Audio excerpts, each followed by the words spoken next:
Il y a une histoire que nous connaissons tous, celle d'un garçon qui vit dans un pays lointain où l'aventure ne finit jamais et où les jours sont affranchis du poids du temps. Il s'appelle Peter Pan, un garçon qui a fait le choix de ne jamais grandir. Mais et si Peter Pan n'était pas seulement un personnage de livre pour enfants?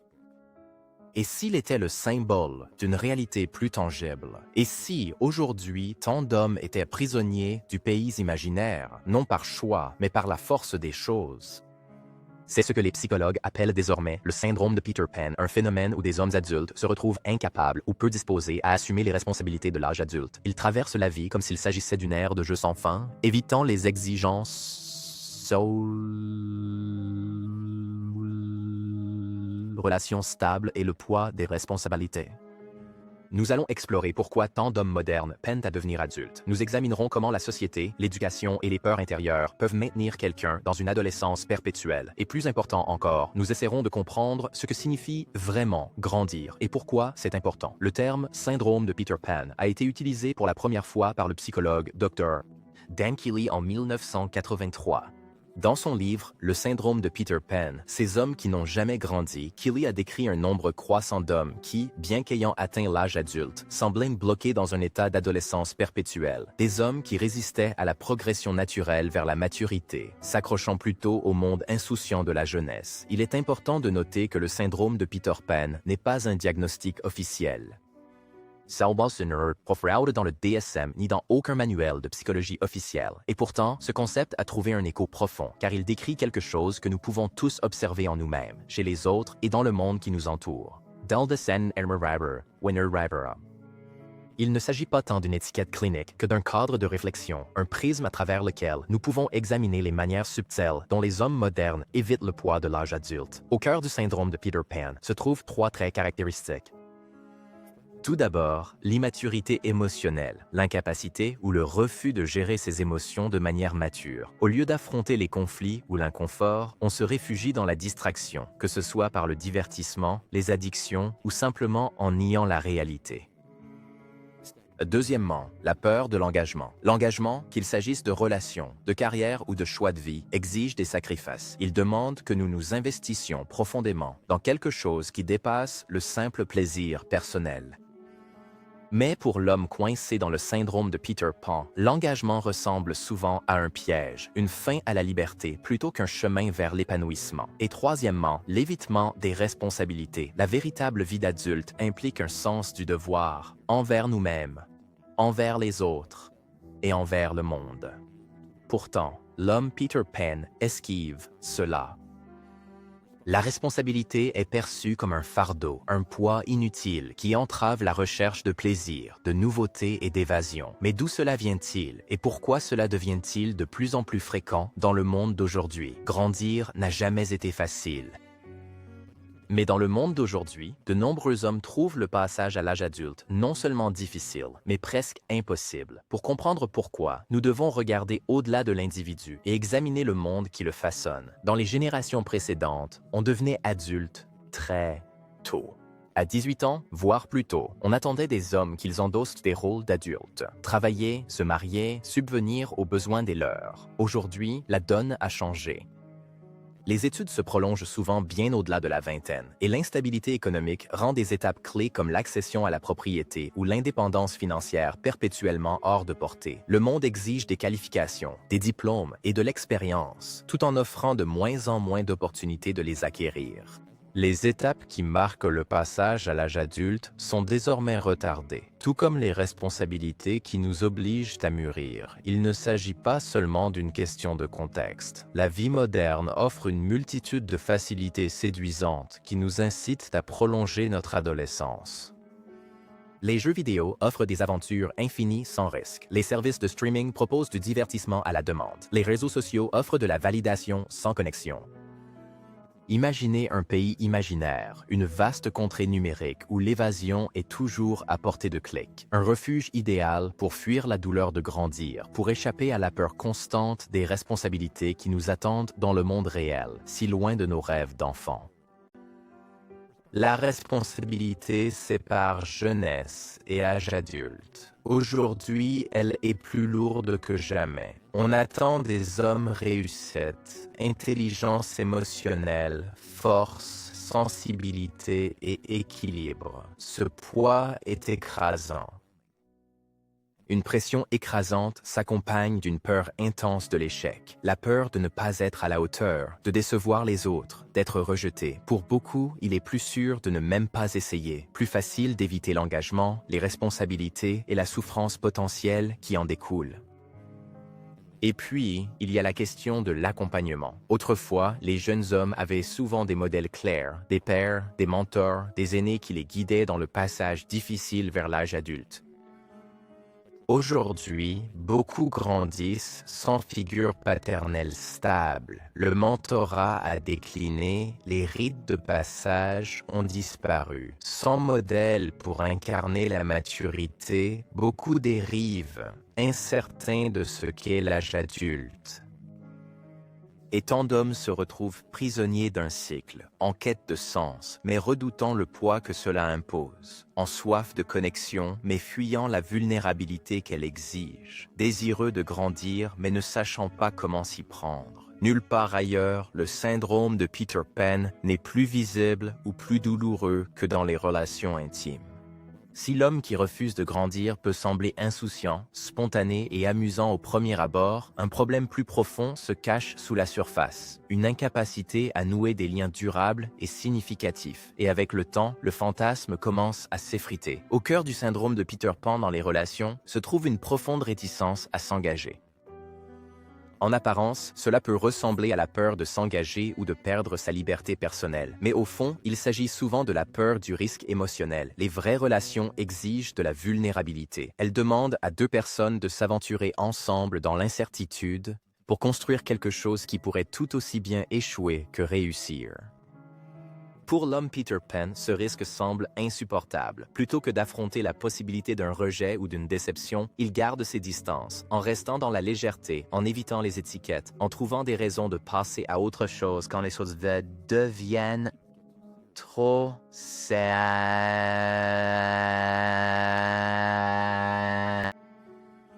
Dans bien des cas, cela mène à ce que l'on pourrait appeler un infantilisme romantique. Plutôt que d'aborder son partenaire comme un égal, un adulte à part entière avec ses propres besoins, désirs et complexités, l'homme-enfant cherche souvent quelqu'un pour s'occuper de lui, quelqu'un qui gérera les responsabilités qu'il fuit, qui le maternera plutôt que de le pousser à grandir. Cette dynamique peut sembler charmante au premier abord. Il est insouciant, spontané et aime s'amuser.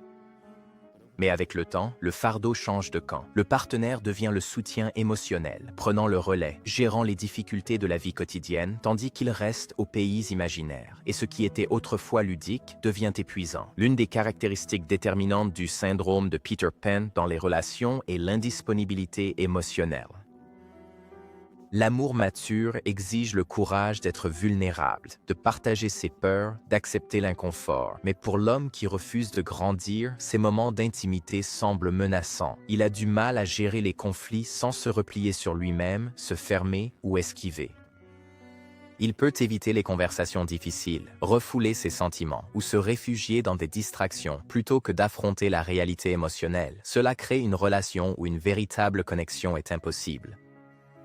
Tout reste en surface. L'intimité émotionnelle profonde est sacrifiée au profit d'un confort à court terme. Pour les partenaires, le plus souvent des femmes dans des relations hétérosexuelles, cette dynamique peut être profondément frustrante et douloureuse. Au début, ils peuvent être attirés par son énergie juvénile, sa spontanéité et son refus de se conformer. Mais avec le temps, ils se retrouvent dans un rôle de parent, assumant les responsabilités émotionnelles et pratiques qu'il évite. Beaucoup décrivent un sentiment de fardeau, comme s'ils élevaient leur partenaire plutôt que de construire une vie ensemble. Elle porte le poids de la relation, tandis qu'il reste émotionnellement absent, indisponible et refuse de passer à l'âge adulte. Finalement, le ressentiment s'installe et beaucoup de femmes se retrouvent face à un choix difficile, rester et continuer à porter ce fardeau Croyez en une relation fondée sur le respect mutuel, la maturité et un véritable partenariat, et recherchez-la. En fin de compte, le syndrome de Peter Pan ne nuit pas seulement à l'homme coincé dans une adolescence perpétuelle, il fragilise les relations et laisse les deux partenaires insatisfaits. Dans la section suivante, nous explorerons les racines psychologiques plus profondes de ce refus de grandir.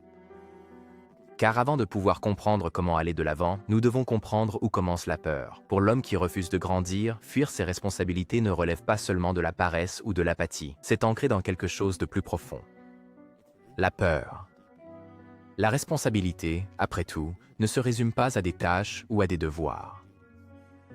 Tout est une question de sens, et embrasser ce sens exige du courage, des sacrifices et la volonté d'affronter des vérités inconfortables sur la vie. L'un des domaines où cette peur se manifeste le plus souvent est la carrière. Choisir sa voie dans la vie, qu'il s'agisse d'un emploi, d'une profession ou d'une vocation, implique de s'engager. Cela signifie fermer certaines portes pour en franchir d'autres. Pour l'homme Peter Pan, c'est étouffant. La peur de faire le mauvais choix, de se retrouver coincé dans une vie qu'il ne voulait pas vraiment, le paralyse. C'est Nor Earnhardt, Sans in Size. Il est en train de partir complètement à la dérive. Il enchaîne les petits boulots, les projets inachevés et des idées qui ne prennent jamais vraiment forme. Mais il y a bien plus en jeu ici qu'une simple question d'indécision. Dans les rôles masculins traditionnels, l'identité d'un homme reposait en grande partie sur sa capacité à subvenir aux besoins des siens, à leur offrir sécurité, stabilité et force. Dans le monde actuel où les pressions économiques sont immenses et les rôles de genre plus fluides, cette responsabilité peut paraître écrasante. Certains hommes préfèrent alors tout abandonner, convaincus de ne pas pouvoir supporter ce poids. Il est plus facile de rester dans un état d'adolescence prolongée, libéré de toute attente, que de risquer l'échec. Il existe une lutte intérieure constante entre le désir de liberté et le besoin de stabilité. La jeunesse se définit par la liberté, la capacité d'agir sans conséquences, d'explorer sans limite. L'âge adulte, en revanche, exige des compromis. Cela nous demande de renoncer à certaines libertés en échange de la stabilité, de sens et d'un épanouissement plus profond. Mais beaucoup d'hommes aujourd'hui s'accrochent désespérément au fantasme d'une liberté absolue. Ils croient que la maturité les enfermera, que la responsabilité est une prison. Ce qu'ils ne voient souvent pas, c'est que la stabilité, celle qui s'acquiert par la responsabilité, crée une forme de liberté plus profonde.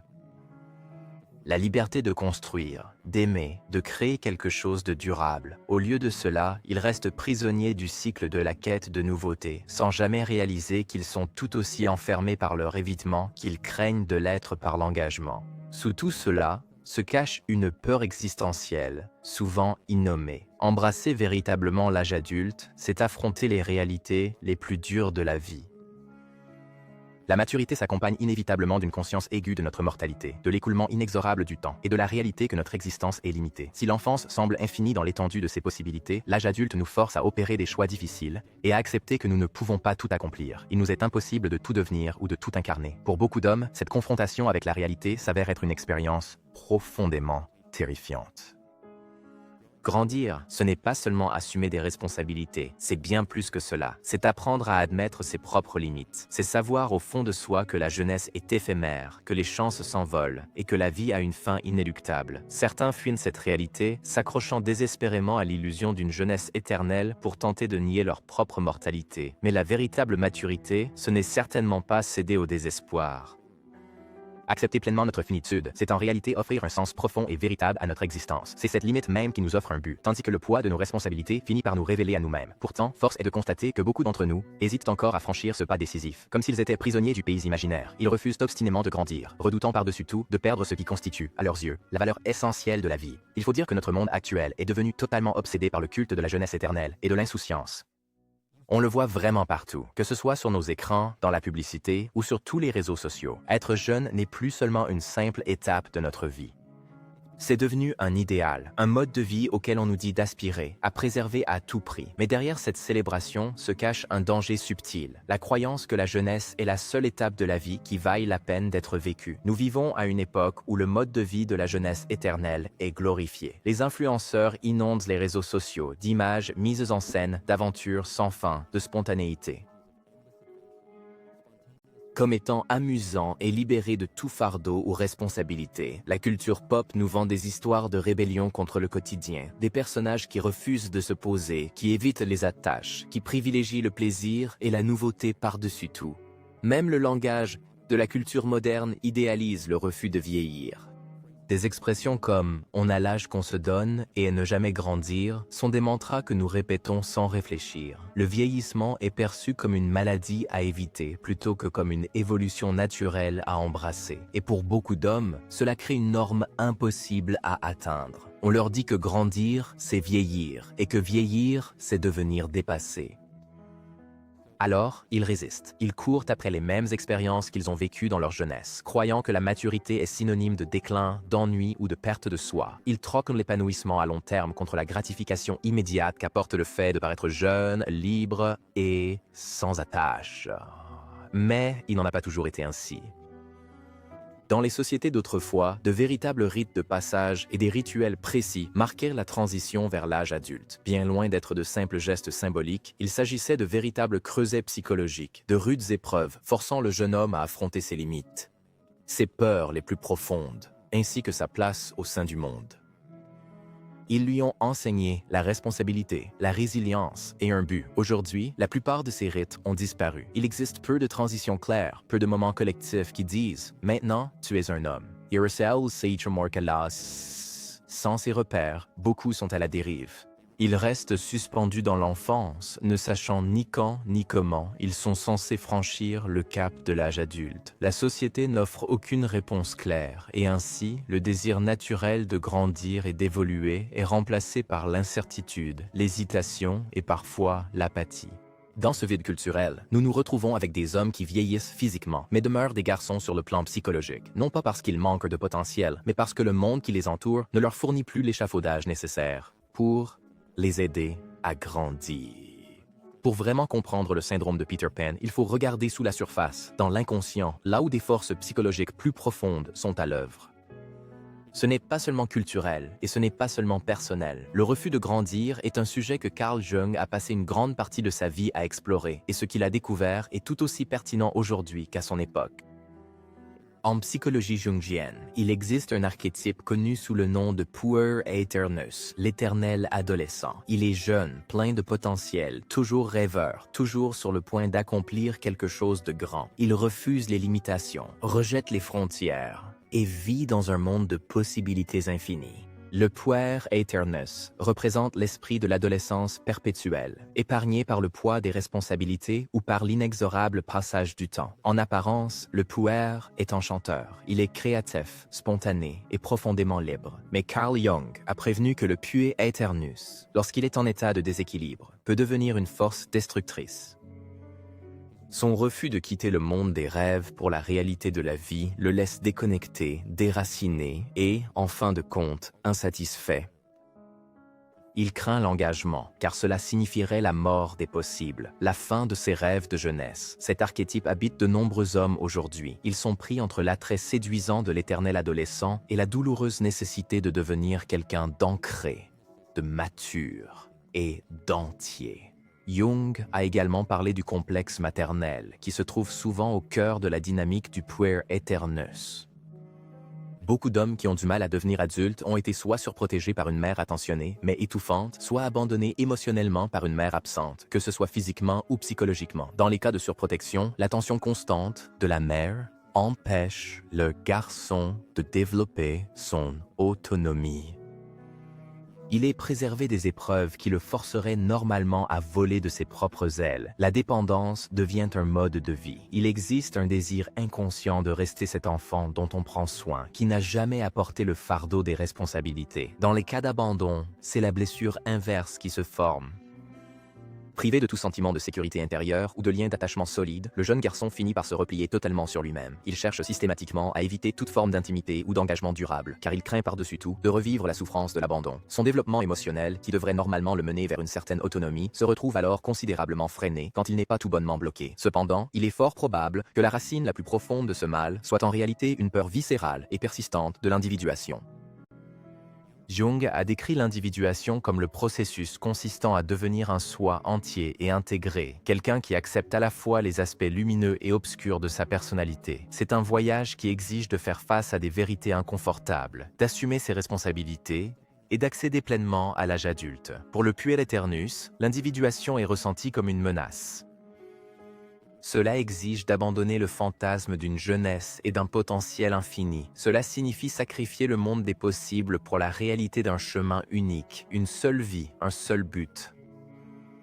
C'est la mort de l'enfant intérieur, et pour beaucoup, c'est terrifiant. Et pourtant, sans individuation, un homme ne peut trouver un véritable épanouissement. Il reste fragmenté, divisé, toujours en quête de quelque chose d'inaccessible. Il peut courir après le succès, les relations ou l'aventure, mais rien de tout cela n'apporte une paix durable, car il n'a pas accompli le travail intérieur nécessaire pour devenir entier. Refuser de grandir n'est pas un manque de volonté, c'est la peur de la transformation, mais ce n'est qu'à travers elle que l'on peut trouver la vraie liberté. Se libérer du syndrome de Peter Pan ne signifie pas renoncer à la joie ou se résigner à une vie d'adulte terne et sans saveur. Il s'agit d'embrasser pleinement la personne que vous êtes destiné à devenir. Il est temps de troquer cette vaine illusion de liberté contre une quête plus profonde, celle du sens, de la maîtrise et de la responsabilité. Mais alors, par quel chemin devriez-vous donc commencer ce processus? La réponse est simple, il faut apprendre à se responsabiliser, ce qui signifie, en fin de compte, décider de prendre enfin sa vie en main. Cela signifie renoncer aux excuses, ne plus rejeter la faute sur les parents, la société ou les circonstances, et accepter que vous êtes responsable de votre propre parcours. La vie vous a mal servi. Vous portez des blessures dont vous n'êtes pas responsable, mais guérir et grandir vous incombe. Être responsable exige d'être honnête. Qu'est-ce que j'ai fait? Sister, Arthur says I'm not sad. Où est-ce que je me freine? C'est seulement en affrontant ces questions que le vrai changement commence. Nous sommes conditionnés à voir l'âge adulte comme la fin de la liberté. Mais en vérité, l'âge adulte offre une liberté différente, plus profonde. La liberté de l'enfance est une liberté sans responsabilité, mais la liberté adulte est une liberté par la responsabilité, la liberté de bâtir, de créer, de façonner votre monde selon vos valeurs, de protéger et de subvenir à ce qui compte pour vous. Dès que vous assumez pleinement votre existence, vous n'êtes plus un simple spectateur. Vous devenez l'architecte de votre histoire. Cette démarche offre une force et une exaltation qu'aucune évasion ne procure. Votre raison d'être n'est pas une prison, mais la clé d'une liberté authentique.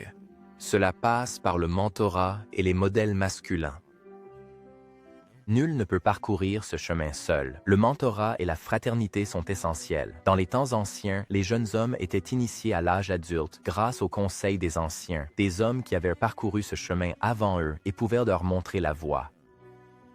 Ces modèles sont rares, mais ils existent bel et bien. Cherchez des hommes qui incarnent vos idéaux, la force, l'intégrité, la sagesse et le sens des responsabilités. Apprenez tout ce que vous pouvez auprès d'eux. Sinon, tournez-vous vers les grands récits d'histoire.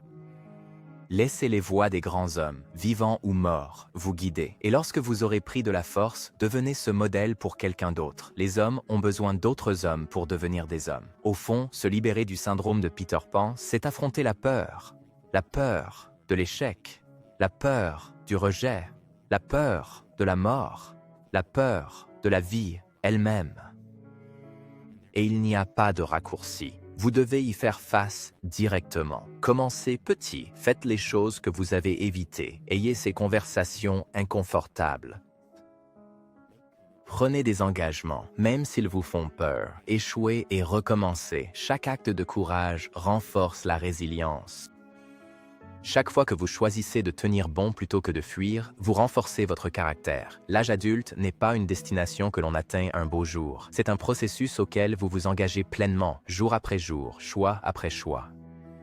Au fil du temps qui passe, tu finis par réaliser quelque chose de vraiment profond. Grandir, ce n'est pas se perdre en chemin, absolument pas. C'est découvrir qui tu es vraiment au fond de toi. Notre culture nous incite constamment à redouter le fait de grandir, nous faisant croire que l'âge adulte n'est qu'une capitulation face à la routine, aux obligations et à la perte inévitable de tout ce qui donne un véritable sens à notre existence. C'est un mensonge cruel qui enferme beaucoup d'hommes dans une forme d'évitement, sans jamais réaliser que ce qu'ils craignent tant de perdre n'a en réalité jamais été l'essentiel. Grandir, ce n'est pas renoncer, c'est tout le contraire. C'est s'engager dans quelque chose de bien plus significatif qu'une liberté perpétuelle et une fuite sans fin. C'est découvrir une raison d'être plus profonde, le sens de votre présence ici et la personne que vous êtes destiné à devenir.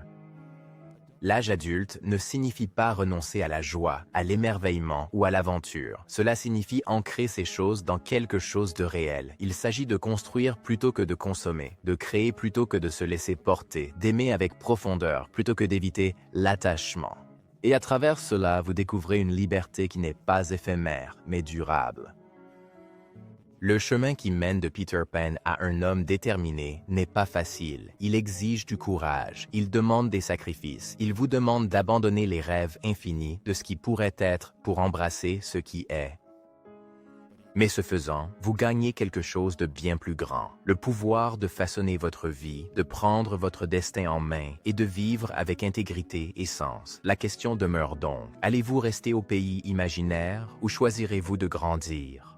Non pas parce que vous y êtes obligé, mais parce que vous êtes prêt à devenir qui vous avez toujours été destiné à être. L'aventure ne s'arrête pas quand on grandit, c'est là que la vraie aventure commence.